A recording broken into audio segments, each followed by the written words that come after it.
Hey, everybody. Thanks for listening to the Dumb Dad Podcast. My name is Kevin, and I'm a dumb dad. Hey, everybody. My name's Evan. I'm a dumb dad. Hi, dummy. Hey, dummy. Cheers. Cheers to you. I've been excited to sit down and talk to you this week because we went camping together. With our families. With our families. Just Kevin and I just knocked out of town, went camping together. Shared a tent. No, our two families went camping together this past weekend for my wife's birthday. Happy birthday, babe. Happy birthday, babe. It was a great time. How dare you? It was a great time. We both love camping. We could make jokes about the nightmares of camping. Camping a lot, right? I grew up camping a lot. It was something we did, which is funny. So we're both from the top two corners of the United States. Correct. Northeast and Pacific Northwest. Mm-hmm. And yeah, I mean, it was a big part of my childhood. I often think, I wonder how much my parents liked it. If my parents like camping, I know that parents like camping, but same. But it's a different perspective now, obviously. Do they camp at all anymore? They're like, no. No. Yeah, okay. I think they might, but yeah, I mean, I don't know. Maybe they just might just get to a certain age where you're like, yeah, indoors is great. Yeah, that's kind of probably why motorhomes and campers exist as well. That's a slow transition into like, what are we doing here? It's funny how this is the classic folly of your childhood versus when you grow up and then you see things in a different lens and go, oh. Yeah. One of them seems to be kind of constant. It's the further and further we get into parenting, it's like there's a lot of, oh, man. Yeah. Mm-hmm. My parents still kept me all this time. They didn't just ship me off somewhere. I did all of this, and they're like, worse. Yeah. That was before you were 10. We didn't have screens to calm you down. I know. I mean, that's a big one. You could just watch the nightly news because nothing else is on TV. Yeah. The Murder, She Wrote. Yeah. The reason I say that is because, I went camping growing up. We did it for a long time. We did get like a little bit of a camper, one of those pop-up campers. Those are the coolest little things. They just like pull around and they look about the size of like a truck bed. Mm-hmm. With imagine a truck bed with a little top on it. You pull it with a truck? You pull it with your car or whatever. We had like a SUV, and then you put a little crank in it and you crank it up and it cranks up high, and then you pull out the sides and those are the two beds. And then you walk inside, and there's a whole little camper, and it's got a little kitchen and stuff. That's hilarious. They're so cool. But anyway, before that, we camped in tents, and it was one of those things. If you asked me, how did your parents camp? And it was like we were in tents and on the ground, and we didn't have cots or anything like that. And last time I saw my mom, or last time I talked to her, she was just like, "Oh yeah, when I was pregnant with you, that's when we started sleeping on an air mattress." I was like, "Wait, you were pregnant with me?" Camping? And then, yeah, they camped a lot. Yeah. It was cheap. I know, it's cheap. Once you're set up to go camping, it's cheap. It doesn't, it can be obviously quite an investment. I mean, listen. It's like a fish. You got to buy the tank. You got to buy the filters. You got to buy the rocks, the cleaner, the food. But all of that will last you a real long time. The fish, akin to the campsite alone, pretty cheap. Everything else it takes to make that happen, pretty expensive. But once you have it, anyway. you can just keep buying all kinds of fish and throwing them in there. Am I the fish in this metaphor? I don't know. I got lost. But yeah, I mean, I remember as a kid waking up. Yeah, I mean, we slept in sleeping bags on the floor of the tent when we were kids, and then I remember it's like if you're on the end. The tent is a little wet, and so is your face because you're up against it. Right. Yeah, that never made sense to me. They're like, don't touch the sides. If it's raining, don't touch the sides. And I was like, yeah. I mean, you to this day cannot explain that science to me. Sure. I was like, what do you mean? This is a waterproof tent, and like, don't touch the sides. And what is this magic? Yeah. Well, it's like you take can of soda out the fridge, and next thing you know, it's dripping on the sides. Like, what are we doing? You're sweating? Doesn't make like sense. The inside of the tent. Anyway, again, we're from the Pacific Northwest. This is moist atmosphere around there. That's true. Everything was sweating in the Pacific Northwest. I do want to ask, did you ever do this when you went camping? Out of desperation, You're sleeping on the ground. You're not in a big tent. You're in your spot, and tents are small. You can't just relocate, especially when everyone's already in there and sleeping. And you lay down, and there's a rock there. Have you ever tried to move it? Oh yeah, you kind of like. You move it just a little bit. It's like if you're wearing skinny jeans, you're trying to get your phone out of your pocket. Yeah. You're trying to you're gonna push from the bottom and slide it up a little bit. Yeah. That's always been so funny to me because it's never once worked ever. Like zero success. No, I moved it 6 inches. It took me an hour. Go? And it's like, great. You know what? That moved enough. And then you lay down. And you go, it's worse. Mm-hmm. It's in a worse spot now. Now it's attacking me. Actually, the rock has it in for me. Yeah. I mean, I also remember too, I remember the aluminum, how thick and big they were, the tent poles, a bunch of them too, that click into each other, individual. Now it's like this fiberglass, thin little straw with a string going through it. So you just kind of pull them apart and stack it all in one thing, and then they open up really quickly. Yeah. I mean, this is not a slight on my parents in any way, shape, or form, but because I think technology has incorporated itself in everything all the way down to something as simple as a tent. Yeah. But I mean, we get to the campsite now, we have I think it's a 6-person tent. My wife has a good rule. Buy a tent 2 people bigger than you are. So we're a family of 4, you buy a 6-person tent. Just make sure there's plenty of room in there. It's a rule. It's a pretty good one. Well, it's just strange because you only buy a tent every once in a while. You only buy a tent once in a while. But that was, she kind of made up that rule, and then we're happy with the tent. So it's 1 for 1. She's batting 1,000. She just doesn't need to make a rule on it, I guess, is the point. How big's your tent? 8. Yeah, and you like all that room, don't you? So I'm breaking her rule. Well, at least 2 people. At least 2 people. So I can just get a 20 person. But all that to be said, we roll up to the campsite, and I do the tent by myself. It's up in less than 10 minutes. Really, if I'm focused, not even just a speed run, I could do it in under 5 easily. But it's like 3 poles. There's no showers available. Don't Correct. speed run anything. No, I know. What I'm just saying is I just appreciate that, I guess is what I'm saying. I remember trying to help my dad do the tent. It was first of all, I think I made of canvas. Those are old school tents. And it was confusing, the rods, which ones got connected to where. It's a little bit more of a system. If you got a Sharpie, you got to mark them. If you're smart, that kind of thing. So there's a lot of things I will say feel luxurious now to us, even though it's something as simple as anything's going to seem luxurious if you don't have a Depression era tent that your parents had. But we got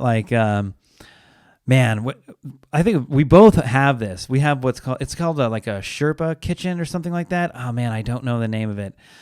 Sure. But it's we call it the little, what we call it, the little Sherpa. And, but it's this canvas sort of structured bag that has an aluminum rolled up tabletop and then unfoldable legs. And then inside of it, you unzip it. It's got 4 compartments that have canvas. They're almost like shoe bags looking things, canvas bags that have zippers, and it's cookware goes here, utensils go there, and so on and so forth. Cooking oil and the other one, whatever. And that thing helps so much because most of it, what the hell is an utensil? Utensils. Okay. So, but all your stuff is where it needs to be, right? 85-90% of your cookware is in one situation. It's pretty nice. I mean, that's pretty huge. There are certain things when you go camping, especially with a family, that you got to have a bin or some sort of solidified location where all your stuff should stay, because you're going to lose some of it going camping. That's just that's a given, or break some of it. But having 1 or 2 bins or things where your camping stuff goes is huge. Sure. I agree.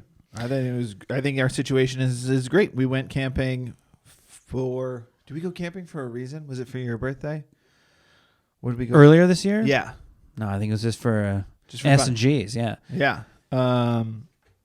Sun and gains. Yeah, for just it was workout camping. We did a lot of push-ups and just laid out in the sun. We had a great time. Went with the kids. We went went Friday to Sunday, and it's just funny. Kids are, what's the word? The worst. Nightmares. And yeah. Horrible nightmares. my kids had a great time. Yeah. And we didn't bring any devices, even for like the car ride. Last time we brought devices, and that worked out because it was we talked about horror this in the movie. Yeah. podcast. It was horror movies playing across the lake, and the voice carried. It was terrible. This time we were like, well, we know they're not doing movies, and like, let's just no devices. We're just gonna drive up there. Mm-hmm. It's also not a long drive. We're gonna hang out, and then you can bring books, and then drive back. Just a weekend, no devices. It was nice. Kids had a blast. They were playing in the dirt, and they were running around, and then they loved looking at the stars and the moon. They loved s'mores and all that fun stuff. And then on Monday night, I FaceTimed my parents because I hadn't talked to them and in a while, and I was like, well, it'll be great. We just got back from camping. We'll get the whole recap. Sure. My parents asked my daughter, they were like, did you have fun? Did you have fun camping? Was it so great? And she goes, no, it's the worst. It's so uncomfortable on the ground. I was like, get out of here. That is a bold-faced lie. Like, never mentioned it the whole time. Didn't wake up saying, I'm sore. She did once in our tent go, your side is more comfortable than mine, because we ordered these pads. Mm-hmm. Kind of a dumb parent moment, not really. We had ordered a double wide inflatable pad, and then something went wrong in shipping, and it never came in time. And then my wife ordered another one. They said it wasn't going to come in time, so my wife was like, I'm going to express order a different one that will get here tomorrow. And then tomorrow came, and they went, we'll give it to you on Sunday. So we got 2 of them. And we already had 2, and those 2 were going to go to the kids, but their spines are still developing, so they can kind of just move around those rocks, where the knot will live in my back forever if I sleep on a rock. Yeah. Yeah. I sleep wrong. It's my week. That's my whole week. Exactly. And I'm also talking about it all week. Sorry, my back. My back. We were camping. It was a great time with the family. Great. Real memories, but my back. I don't know how long I can do this. I was a princess and the pea in there. Yeah. Anyway, so it was just funny how it was just, they had the best time. Just got so dirty and running around and eating food and just, we have hammocks. They were loving that. Oh, hammocks are clutch because there's at least 2 hours of the day, not in a row, but at least 2 hours of the day where they're just over there playing in the hammocks. You know, they're all just, the only thing you keep yelling at them to do is don't swing them so much, please. You're going to dump one of the little ones out of there. And then we're trying to figure out where the closest hospital is.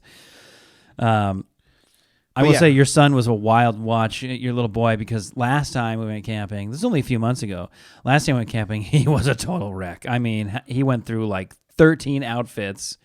Yeah. And one day ate like 4 bananas. Everyone was pretty concerned. So all he was eating was bananas. I know his dietary situation. I wasn't concerned at all. I knew how it was going to go down. This time he was pretty focused on marshmallows. Just getting to marshmallows. It was like night 1, campfire went up. It had only been lit for like 10 minutes, and we were starting to think about heating it up to do dinner, and he's like, where's the marshmallows? He knew. Like, bro. He knew the assignment. Night 2, he walks up to me, hands me a half-eaten marshmallow and says, Evan, I think I'm done with this. And then less than 5 minutes later, he was in the quote-unquote camping kitchen, marshmallow in one hand, trying to put a s'more together. And I was like, well, hey, pal, what are we doing here, man? You told me you were done with a marshmallow. You handed me a wet one. He prefers them raw, and he doesn't prefer to eat all of it, which is on brand for our home, because I find half a banana here, half a pouch there. Yeah, an apple. Yeah, chewed up apple. Oh, don't get me started on apples. I just wish everything was a McDonald's French fry, where when you find it, it's not a horror show. It's just petrified. You have an idea of the cost of apples first place? You eat the whole damn thing. Oh, God, here we go.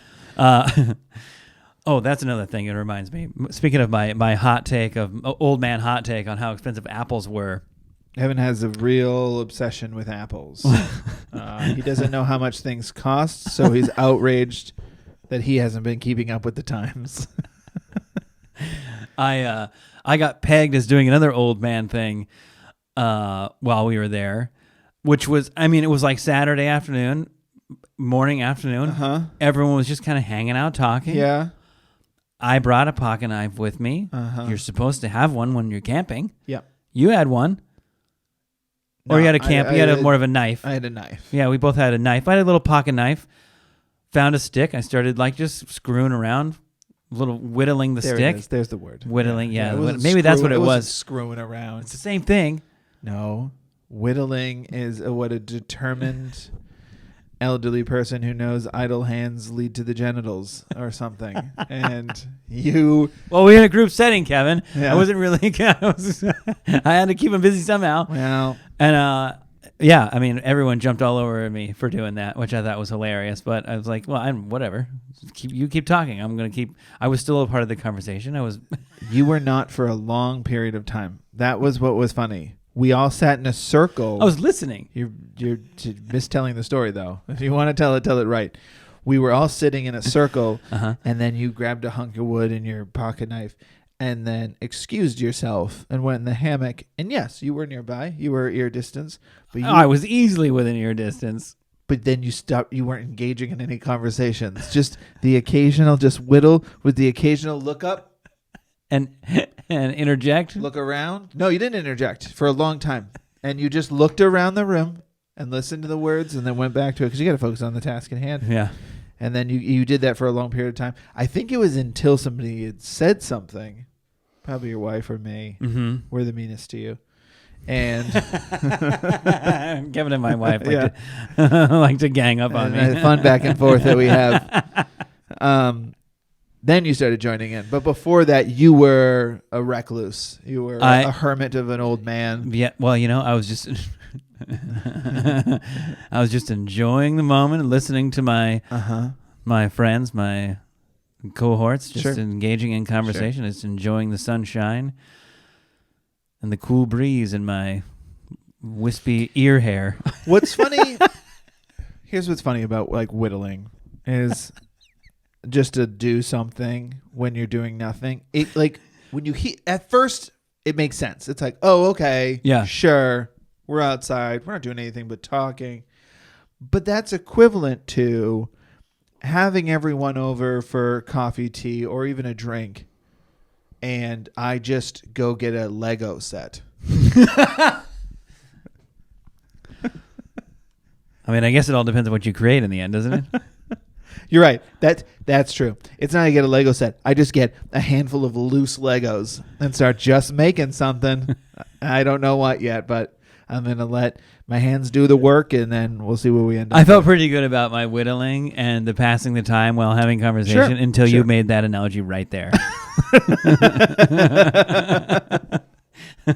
I'll stand by it. I'll probably do it next time. Yeah, sure. I made a little sword. You made a sword. It was a very good sword. It was a very good sword. You're a very talented whittlist. Apparently. I don't know. It was more like, I don't know. I am like, I will say, I am very much like that. I like to keep my hands busy. I'm a creative person. I like to just try to mess around with something. And then it turns into like, oh, I have an idea. But then that's how the type of creator I am. They're like, I kind of like, all I really did was grab a stick and like started peeling the bark of it off. And then I think I threw that one down and grabbed another one and started doing it again. And then I sharpened it like it's a marshmallow stick. It's short, but I thought like, okay, well, what if and then I thought, well, what if I make this the handle? Well, what if I make the hilt? The hilt I could slide. And then it's like, then I can't stop. Because once I have the idea, then it's like I'm going to keep working on it. Right. And whether it's whittling or whatever, I'm going to kind of keep tinkering with it. There's another old man word for you. They're flying out of me. And that's what kind of creator you are. The kind of creator I am is to not let you get away with it. That's what makes it, and that's why we make a good team. That's why we make a great team. Yeah, I will say, but it was fun. Yeah, everything about it was fun. It was relaxing. We had a great time. Yes. It was great. I had a dumb dad moment on the trip. Great. It's a simple one, but it's important to bring up because it's like an setting your expectations moment in camping, which is. So when I would go, not camping, but when I was younger, I used to go fishing with my grandpa a lot. Also a whittler. I don't know. I'm sure. I'm positive of it. He might have been. Yeah. He might have been. He was. And so we used to go fishing a lot. And so I've always kind of missed that. When we used to go saltwater fishing, we used to go fishing for salmon and stuff in his boat and everything. But I've always kind of missed that, and especially moving to California. Like, there's no bodies of water around here that are easily accessible necessarily to just go down and do a quick fishing trip or something. Right. So this place we've been going camping does have a little lake, a little lagoon, a little upper lake where you can fish. And like 3 times ago, I was like, I'm just going to go to the local bait and tackle, grab a couple of cheap rods, and then once in a while when we go up there, I'll bring the stuff, and then if we have a moment, we'll go. And it doesn't need to be a big pressure thing where we're going down for 5 hours at a time to try to catch it. But it's like something else to do. I mean, this, other than whittling, what are we doing here? But we got to pass the time here, guys. But you got to pass the time, and it's something that you can, and it's freshwater, right? So it's something I don't know too much about. So it's something to learn, try to get better at, and just once in a while, something to, go do in the morning. Morning or evening is kind of nice time to go do it. So my dumb dad moment is just simply, the night before, I think,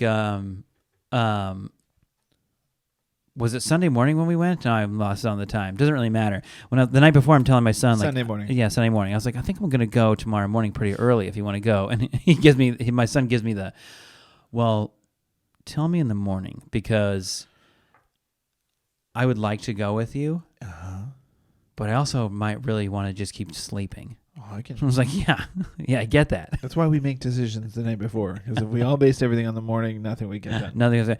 And at that moment, I realized it's probably not going. Sure. Which is fair. But I thought earlier the better.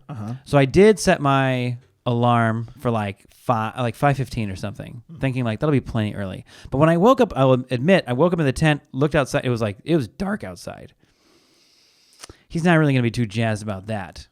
I mean, fishing is already sort of like a lot of excitement over nothing until you realize the only excitement is if you catch a fish. In terms of a kid, the kid's point of view. So I kind of waited till like 5:45, still nothing. 6 o'clock, a little bit light. So about 6:15, I kind of kept like I was having my watch wake me up. So I kind of kept like hitting like a 20-minute snooze or so. So eventually I woke up and I kind of looked over and he was kind of looking up. I think it was about 6:15 or so. And he kind of looks at me and I was like, motion, you want to go fishing? He's like, yeah. I was like, okay, great.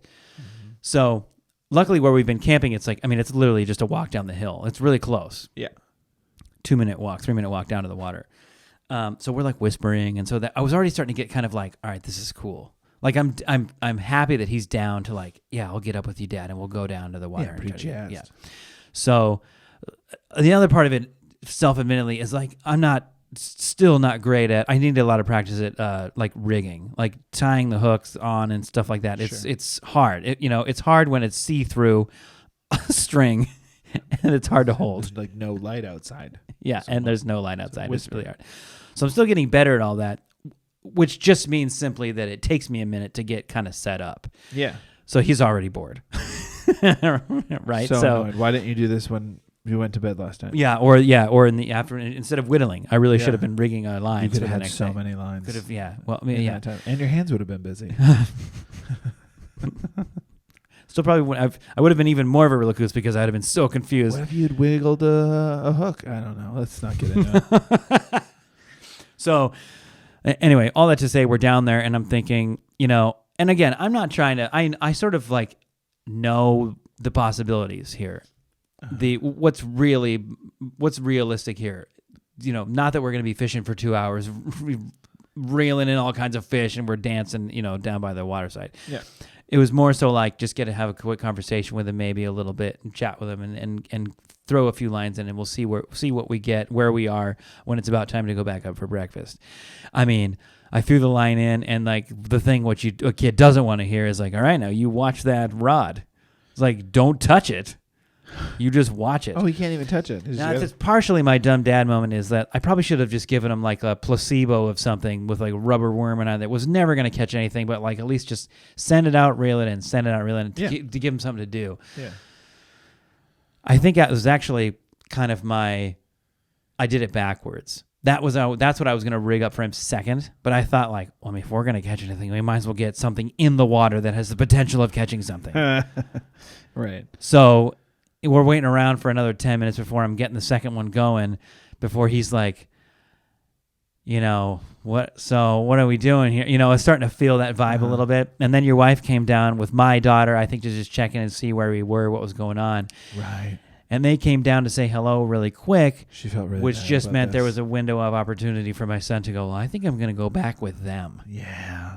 So he was only down there for a total of like 20 minutes with me. So sort of my dumb dad moment is thinking like, we'll go on this little fishing adventure together and maybe we'll catch something. But if anything, we'll just kind of throw our lines in a few times. And we didn't even really make it that far. You threw our line and not our lines. But the moral of the story is to get yourself a friend like Kevin here. Because I wasn't really feeling down, but I was thinking like, all right, a little bit of a bust. That's okay. Maybe I'll stick around down here for a little bit longer. But ultimately, I'm just down here by myself now. Yeah. While as the morning goes on, everyone's going to be working on getting breakfast together, starting the fire, getting camp together, and I'm just sitting down here not catching fish. And so as I reeled in my lines and was about ready to go up, I turn around, and here you are walking down with a cup of coffee with 2 mugs. Got a warm thermos. To say, the warm cup of warm coffee. And so there, I thought I was going to have a bonding moment with my son, and I got to have one with you instead. Yeah, it was beautiful. So we had the cup of coffee together. We probably chatted for another 20 minutes or so. Yeah. And so that was fun. But yeah, that was sort of my dumb dad moment, was just like assuming, that I knew how to do what I was doing, and then I might get away with a little fishing moment with my son. Didn't really happen. My favorite part of that was you were up and out before me, which is the opposite of the day before. I was the first one up with my son. He was wild. Yeah. But then this day, everybody enjoyed themselves and slept in my family. And then I slept in. We were up at probably 6:45. But we get out of bed and get dressed, and we're walking around, and I notice that you're gone, and your son is there. And I'm like, where's Evan? And Where's the Whittler? they're like, oh, he's down. Where is he? Looking for sticks? Who's high-fiving me? And then your wife high-fived me. Of course you did. But they were like, oh, he's down by the water. So I was like, oh, okay. And then your son had just the best line. Just the logic of children is my favorite. Yeah. He was like, yeah, I was down there fishing with my dad, but my nose got so cold and I had to leave.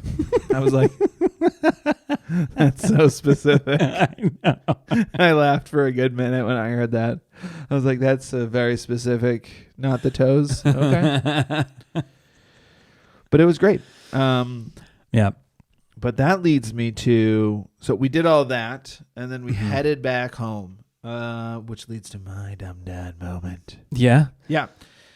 So I didn't tell you the whole story. I've told you some of this. Sure. But I always like to leave something for the podcast. That's right. It's goddamn chaos when I got home. So we get home, and I planned this on the drive home. I think we're going to get home pretty early because checkout's at whatever it was, 10 or 11. Yeah. And I was like, all right, well, we're going to get home, and we don't have anything planned for the rest of the day. The kids have been off devices all weekend. A day and a half. Yeah. But it's like, if you're going to go home, let them go ham. I think I'm going to just stay gross for a little while longer. And that garage is a dumpster fire. So I'm going to organize it because getting the camping stuff was not fun, and I want to organize it. And she's like, oh, okay. So we get home, and the first thing I do is I was like, all right, guys, we're going to take a bath. And then I turn on the bath, and they take a bath, and then my wife's about to take a shower, and I was like, I don't know what came over me. But I was like, I just want to check my handiwork because last week I did the plumbing. That's right, because the shower wouldn't drain. The shower wouldn't drain, and then I ended up redoing all the drain plumbing, which didn't make sense because I had unclogged the drain. It doesn't matter. That was the whole thing. Listen to the last podcast. Point is, I redid all the drain, and there's an access door to it on the outside of my house. So I was like, I just kind of want to check that. Went back there and checked it, and water is coming out of everywhere. Oh, no. Oh, no. Here's the funny thing. It's coming out of places that I didn't touch. It's coming up from up on high. It's coming up from where the shower is. So, oh man. So I tell my wife you can't take a shower So I call her and I was like, Which is such a hilarious, funny thing to say to your wife. Yeah. I know we were camping for okay, 2 days, but sitting I'm in front of fire and sleeping in dirt, but can't take a shower. no.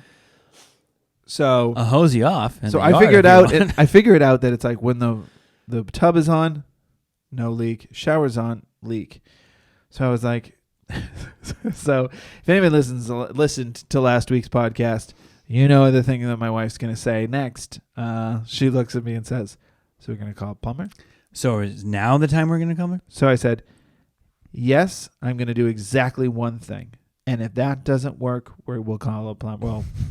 Well, I don't know. We'll bathe ourselves and call a plumber tomorrow because I don't know what Sunday prices are. But I was like, yes, I'm going to try exactly one thing, and then we will do it. So anyway, I just took the whole, I took the tub apart of all the handles and then just reinstalled them tighter and then put them back together and everything was fine. So it was like, freebie. Total freebie. The drain then started leaking where I applied it, but I just moved some stuff around, did some research, realized I'd moved a washer. We were good. And I was like, oh, okay. Now I can start the garage. Oh. I mean, this was an extra hour. I didn't have to go to the hardware store. That's a freebie. Wow. So I did the next day. But just because I'm replacing. Not today. Just because I'm placing the tub spout, it's not needed. I see. It's more cosmetic. Yeah. So Anyway, we'll just see whatever that problem that causes. It's going to crack a pipe.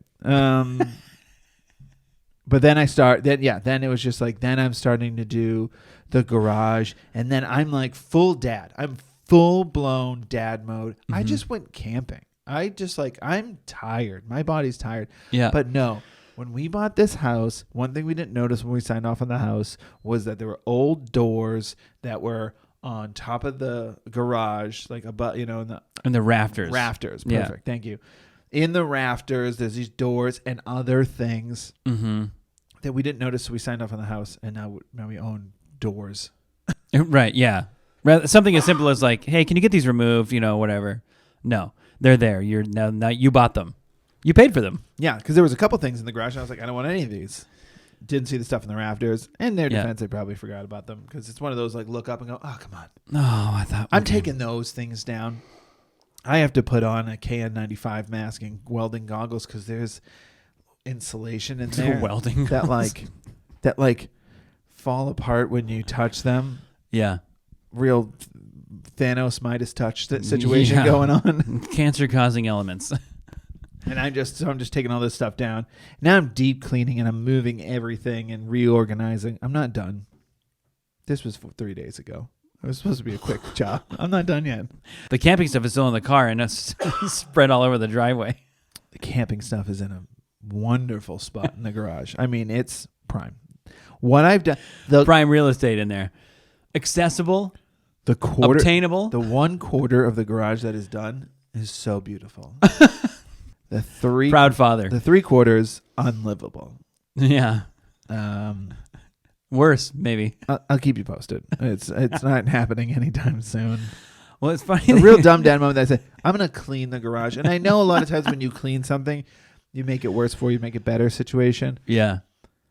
But it's still just worse now. It's a lot worse. Yeah, so much worse. Way, way worse. I will say this. It reminds me of something I've been thinking about lately. And the camping thing was another reminder about it. It's just something that...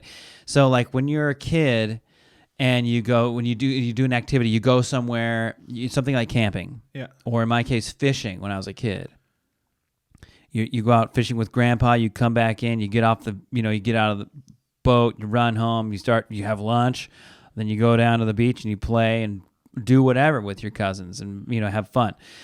The same thing with camping. You come home camping, your parents tell you, take all your clothes off right by the washing machine and go take a bath and then go on an iPad. And I don't want to hear anything else. Sure. Parents are Jerry Seinfeld. Yeah. Yeah. What's the deal with camping? So that's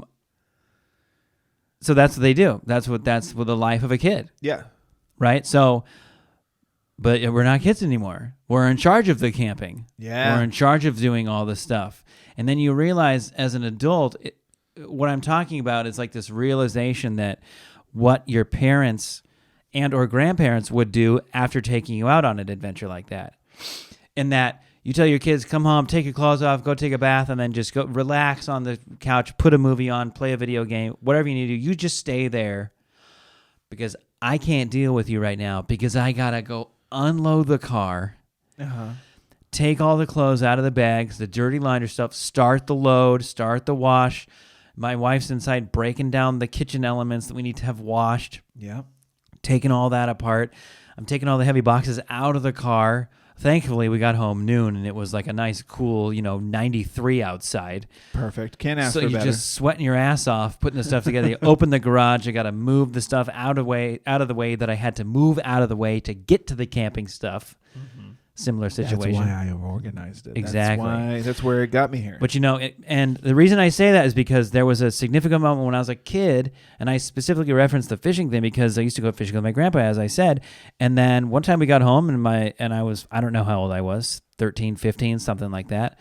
And my grandpa was like, "All right, you're sticking out here with me. There's a little bit more work to do." And of course, I'm like, "What the hell are you talking about? We already fished, But saltwater fishing, so that means you got to rinse the boat out. You got to wash the outside of the boat off. You got to stick the hose inside the motor, flush the motor out so there's no saltwater residue. There's all the stuff that has to happen. You got to take the camping stuff up, put it back, wash the stuff that needs to happen, like all that stuff. And it just makes me appreciate what parents do. I mean, I'm not to toot our own horns here, but it was just a realization of like, man, this is crazy that like you don't think about this stuff when you're a kid. Yeah. And the amount of work it takes to take your kids somewhere like that, or even just do something as simple as go camping, but you're responsible from start to absolute finish. Isn't it funny though how you also like maybe it's from the time that the things that you do slightly remember as a kid, pre-responsibility and responsibility of dad or mom packed the car because that's always a game of Tetris. Yeah. Packing the car. But you were involved. You did help even as a little kid. I took my backpack outside and set it on the ground. Right. If that's what you're talking about. But you remember that's a big to-do. You remember watching dad do that. Whereas when you sat in the house and relaxed, you didn't see dad do You didn't see any stuff, of that work. Yeah. Or mom cleaning the stuff or whatever. Where I still have that feeling every time I'm packing the car to leave the campsite as if this is the final hard task of camping. You got to break down the tent. You got to break down the kitchen. You got to clean all the items. You got to pack up. You got to throw away the garbage. You got to get all the stuff. And you got to put all that in the car. You get all that in the car and you're like, oh, let's go home. Yeah, we're off. And do it all again. Yeah, and undo what I just did. Yeah. I mean... It's wild. But it's fun. And I can't wait to do it again. Yeah, we'll do it again soon. But it's true. I guess the work that it takes to do it makes you appreciate getting to just sit there and whittle a stick in a hammock, no matter how much your friends are making fun of you, because you earned that silent time. On the upside, I mean, a few more years you'll have trouble hearing us. So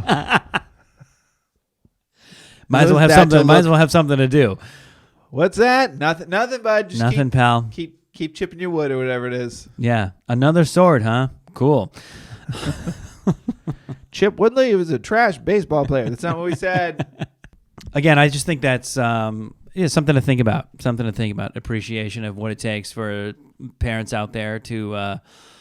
I guess it's no different than the work it takes to get them to school on time and, all that kind of stuff. It's just... Pat yourselves on the back. Pat yourselves work's on the back, never parents. done. That's right. The work's never done. Whittle away.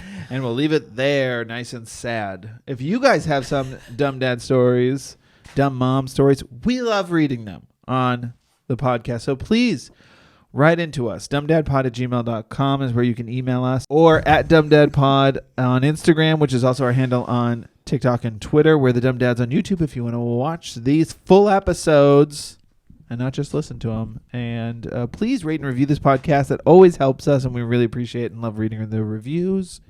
Thanks, as always, to my lovely wife, Annie, for editing this podcast, and to @Verdu on SoundCloud for giving us the sweet intro and outro. Yeah, sound supplier. Yeah, you mind if I end with a stupid dad joke? I would love that. Here we would go. Nothing more. Now, I appreciate you said your kids don't You didn't bring devices on the trip. So there's really no internet access. But you know who can access the internet is the trees. You know how they do that? How do they do that? They log in. Okay. The spider helped get them on the web. Well, there's many ways, Kevin, to jump on the informational superhighway, and you can too. I don't know. We'll see you next time. Okay. Okay, bye. Bye.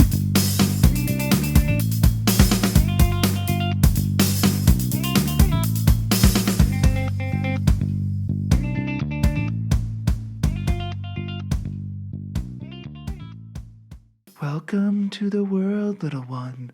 Welcome to life. How do I stop this?